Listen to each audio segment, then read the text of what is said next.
What's up guys, on this channel today I'll be giving you an exclusive look at the iPhone 8 China edition. Let's go ahead and unbox the latest creation from my friends over in China, their take on the iPhone 8 months in advance before it's even out. They've been doing this for a very long time, and on this channel I'm sure you're familiar with it. We've got reviews of the SE, 6, 6S, even the iPhone 7 and 7 Plus, and most recently the Galaxy S8 clone editions, and they're pretty good actually. I'd say one-to-one design-wise. It's the software that gives it away, but in any case, let's go ahead and see the Chinese version of the iPhone 8 and how it is. Alrighty guys, let's take a look at what these absolute madmen have done. They've released a phone based on a product Apple hasn't even released yet. Very, very curious how this one's gonna work out with the new redesign and everything. Always packaged like they're smuggling something over the border, that's for sure. Let's go right in the middle here. Alrighty, here it is. Ooh. Nice product red iPhone 8. They even included a screen protector for a 4.7-inch iPhone. All right, a little pointless there. And here it is. Take a look at that, guys. Wow, I gotta give them props for the well-made packaging, that's for sure. It looks very, very good. The text is pretty similar. It's using the new San Francisco font. They're really nailing down these little details that give away a fake iPhone. Wow, if you look closely, iPhone 8 in red, 128 gigabytes, designed by Apple in California. Even a model number that I don't believe belongs to anything. Current ones start with a 5, A15. And oh man, this is where the details start faltering. Look at that. It's sideways a little bit. Apple would never do that, and it's cut off. But iPhone 8, AirPods with remote and mic, lightning to USB cable. Cool, cool. All right, so there is the red one. I gotta say, it looks very, very good. I like the packaging. They did well. Now I have another color here too I'm gonna unbox. Let's take a look at these. I believe there's a gold one in here and a silver, I think. All right, nice. There's the silver one, and it doesn't have the product red. Very, very good attention to detail. I noticed that the text placement has changed when the logo's not in there. The color is coordinated with the color of the device on the side, so very nice. They really need to fix the mistake with the misaligned text though. Okay, let's go ahead and unbox the red one just because I think it looks the best here. So hopefully the product inside has that same attention to detail. And here it is, guys, the moment we have been waiting all 9 months for. The iPhone 8. Nice. They even copied Apple packaging now with this. This is the most well-packaged device ever. Do they have Apple stickers? Please, please tell me. Nope. But hey, they do include something Apple doesn't, a SIM ejector tool. All right, here she is, guys. Something Apple would never do with a device without a home button is put a home button cutout on this protector, which I don't know why it needs one, but oh, everything just comes out here. So you have wired AirPods. They actually come with a lightning connector now. Dang, these guys are very crafty. And stuff you shouldn't use, these adapters. Here's what we came for, or what I bought this for. The SK concept, not the Batman one from the Galaxy. And the front looks a little funky. Let's see what's going on here. Let me peel this off. Very interesting. A crazy difference from what we've heard before, that it would be a full screen display. It would be going all around and up top. Nope, this one has a little cutout that looks like it's rounded corners, but if you look very closely, it's a lot like the Galaxy one without the rounded corners. So funky looking on the front. Literally all they did was add a little bit of vinyl to the existing iPhone 7 design. The red color is a little weird. It's like glossy. It's definitely a different shade of red. It doesn't have the matte effect going on, and it's a little more pinkish, orangish. Very interesting. The text on the back doesn't include the product red logo for whatever reason, and as you can see, it's reflective in silver, just like the Apple logo. So little tiny details here that are different than the real thing. Camera lens, probably a dud in there, but pretty tiny, especially compared to the one-to-one specs. It's a little bit elongated, different looking, but they tried, I guess. Power button here and some sort of plastic around it. It's not as elongated as it should be. It's even smaller than the stock iPhone power button, which is interesting. So little tiny design differences here. Not even one-to-one with the real thing size-wise. It's tinier front too. So let's go ahead and power it on and see what's lurking underneath the surface of this phone. Which bastardized version of iOS? They got the splash screen right, but immediately it's apparent that the display just isn't there. So if you're trying to spoof somebody and sell this to them under the guise of an iPhone 8, it's not gonna work. I mean, it's immediately apparent. And it is incredibly thin though for what it is. It's even thinner, I believe, than the official model. Yeah. Wow, so they got that right. All right, and here it is. Press home to open.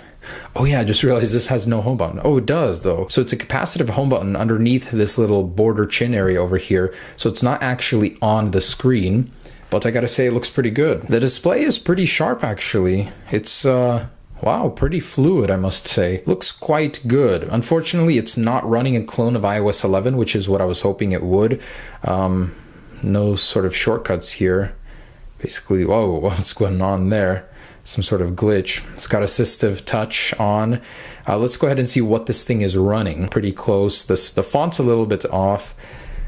11.0.1. Whoa, that is so funny. Apple seems to have updated iOS 11 without us even knowing it, before the real one is even out. Interesting. 32 gigabytes, available 28 even. Cool. So pretty close here. It's got all the telltale signs, but I'm disappointed they didn't go and change all of the little things in iOS 11. They just made it seem like iOS 11. So there's spotlight, nothing really going on here. Edit, pretty close interface. So let's check out spotlight, notifications, a little bit interesting. Control center, what do we have for control center? Is there no control center? You're kidding me. Oh, okay, there it is. So iOS 11 night shift. This is the iOS 10 one, but you do have the 2 pages. Very, very good. Let's see if there's a sort of 3D touch control here. Oh, there is. So if you hold on an icon, you get the 3D touch interface. I don't think it works in the control center. Anyways, I'm not able to get it to work. That's weird. This doesn't actually change the brightness until you let go. So you don't really know where it's going until you let go. So little flaw there for you guys. It's got the old icons, which is a little bit weird to see. I've gotten so used to the iOS 11 ones. Safari is Chrome, of course. There's obviously no fingerprint sensor anywhere, not on the back, not on the front. But for something so cheap, this is not bad. It's not as slow and laggy as any other clones I've personally used. Let's go ahead and download Geekbench and Antutu and see what this thing is running. Listen to this, they put the old lock sound in the new iPhone 8. That hasn't been around forever, and there it is. Alrighty, so we got a score of 22,735, almost 1/4 the score of an official iPhone 7. Ooh, I like how they put iPhone 8 in there, running Android 6.0. Nice. Holy crap, this thing runs hot. Just want to see. Whoa, 104 degrees, 105. Oh my goodness, this thing is really, really hot. The Geekbench sure is pushing it to its limits here. 105 degrees in your hand. Jeez, I had no idea modern smartphones go this low. 1,184 multi-core score with a 379 single-core score. What in the world? How is this even possible to use a phone this slow? But this is the iPhone 7. So thank goodness finding solace in that 5,913 multi-core score. Amazing. Anyways, guys, that is ridiculously slow. So performance-wise, the UI is pretty responsive. I'd have to say, like, they nailed that part down. It looks good. I wish they copied the iOS 11 style, but let's go ahead and test out that vertical camera. There must be so many improvements. I mean, Apple has completely taken the camera and swapped it sideways. This must mean good things for the camera quality. Let's go ahead and test it out. They did scam you on one thing, though. You can't actually change the video quality or any of those. It's just a placeholder. So 1080p 30 frames per second it is, I guess. Guys, I'm truly sure you're not ready for vertical lens camera video, so try not to be too shaken right now. But this is the next generation of video on its side. So 1080p, let's get a little stability test in here. Looks pretty decent, I must say, on this display, that is, because it's so low resolution. I'm a little scared to see it on the computer. Lots of greenery. Day after July 4th. Thank goodness nothing caught fire. So, oh guys, careful. Get a little bit of low light in here. Some guy, oh damn, right on the camera. I guess it looks like a worm to them or something. It's a little bit longer now. The close-up focus is pretty bad. Like, it takes forever to focus. It looks pretty shaky to me. I think it is better quality than the iPhone 7 clone video. I mean, that one was just awful. Alright, so let's try this camera out. Look at that resolution. Hey, little birdie! Try out the zoom. Look at those pixels. So, there it is, guys. Video for you. Let's get some slow-mo as well. And I kid you not, guys. This is the footage it spat back out at me after recording slow-mo in supposed 240 frames per second. Nice. Truly an awful camera on this thing. Alright, boys. Last thing remains is to see, is the vertical camera real or is it a dud? Alrighty, so let's go ahead and get in here. They do use the pentalobe screws. The past is any indication, this thing should be very simple to take apart, even with that more advanced rounded display. Probably should turn it off before doing this. Whoa, what? There was like no struggle, it just pulled right off.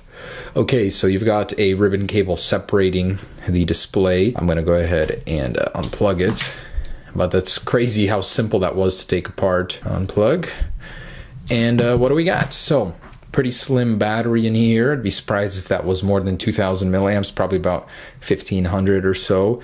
You do have a pretty complex inside. I've got to say this is one of the most complex after the Galaxy S8. The old ones were pretty basic. We can see that the camera is right here, the sensor for it. That means the one on the bottom is absolutely a dud. And the very interesting thing is the flash seems to be a 4 LED flash. So they actually copied that. There are 4 little mini LEDs in there. It's quite bright when I turned it on. We can see here the SIM card, and this looks to be an SD card expansion here. So, pretty nice. Let's go ahead and test the speaker. I'm actually curious to see how that sounds, but it looks good. Actually, machined aluminum here, as you can see in the back. So this is for sure plastic, just a little plastic layer there. All right. Oh, man. That is pretty bad.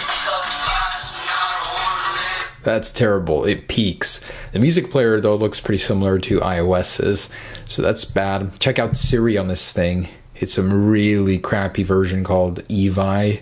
I'm sure it's from the Play Store too. Terrible, terrible. I also wanted to share with you the wallpapers included with this. Surprisingly, they actually added a ton in here that Apple doesn't even have, so kind of strange to see a clone do something better than Apple does currently. Apple's choice of wallpapers are frankly disappointing. This doesn't have the back swipe either, which is a little infuriating. Design-wise, not awful. Very slim. Good use of space on this thing.